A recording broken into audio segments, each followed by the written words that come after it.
এক তৃণমূল নেতার জমিতে গুপ্তধন, আরেক তৃণমূল নেতার ভাইয়ের জমি থেকে উদ্ধার গুলি, বন্দুক। উত্তর চব্বিশ পরগনার মচলন্দপুরে তৃণমূল নেতার জমির নিচে লুকোনো অস্ত্র ভান্ডার। উদ্ধার 3টি দোনলা বন্দুক, 24 রাউন্ড কার্তুজ।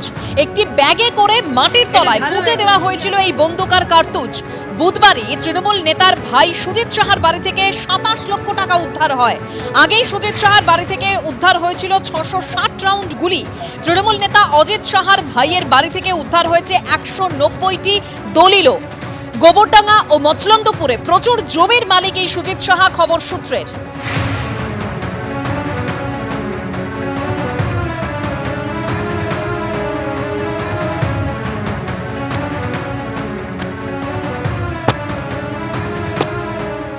এবার মচলন্দপুর বাদুরিয়া তৃণমূল পুরপ্রধান দীপঙ্কর ভট্টাচার্য, তিনি মাটির নিচে 5 বস্তা ভর্তি টাকা, যার পরিমাণ 2,24,00,000 টাকা, এবং সেই পরিমাণ টাকা উদ্ধারের কয়েকদিন যেতে না যেতে তার থেকে বেশি দূর নয়, বা প্রায় 15 কিলোমিটার দূরেই এই মচলন্দপুরের শক্তিনগর এলাকা, যেখানে মচলন্দপুর 1 নম্বর গ্রাম পঞ্চায়েতের এর মধ্যে পড়ে, এবং উত্তর চব্বিশ পরগনা জেলা পরিষদের কর্মাধ্যক্ষ অজিত শাহ এবং সুজিত শাহ ইতিমধ্যেই গোবরডাঙ্গা থানার পুলিশের হাতে গ্রেপ্তার হয়েছে, এবং তাদের কাছ থেকে প্রায় 660 রাউন্ড গুলি উদ্ধার হয়।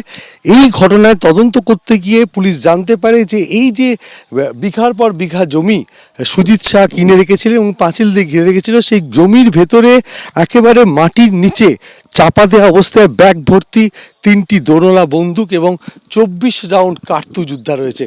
এবং সেই ঘটনাস্থলে আমরা এই মুহূর্তে এসে পৌঁছেছি।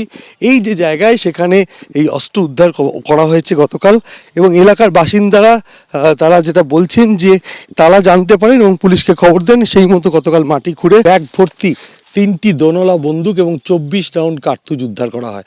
এবং সুজিত শাহর বাড়ি থেকে তাদের যখন গ্রেপ্তার করা হয়েছিল, মচলন্দপুরের বাড়ি থেকে 660টি কার্তুজ উদ্ধার হয়েছিল, এবং 60টা খালি কার্তুজ উদ্ধার হয়েছিল, এবং 2টো এয়ার গান উদ্ধার হয়েছিল। এবং তখনই পুলিশের সন্দেহ হয় এত পরিমাণ কার্তুজ কী জন্য ব্যবহার করা হতো। তখনই ধারণা হয়েছিল যে বেআইনিভাবে তাদের কোনো অস্ত্র রয়েছে।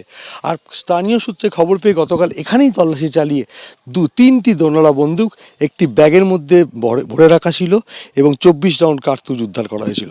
এবং বছর 15 আগে এই জমিটি দখল করেছিলেন অজিত শাহর ভাই সুজিত শাহ, এমনটাই স্থানীয় বাসিন্দারা জানাচ্ছিলেন। পাঁচিলে ঘেরা ছিল, রাতের অন্ধকারে তারা আসতেন। তারা এখানে আর কি মজুত করে রেখেছেন খতিয়ে দেখছে পুলিশ।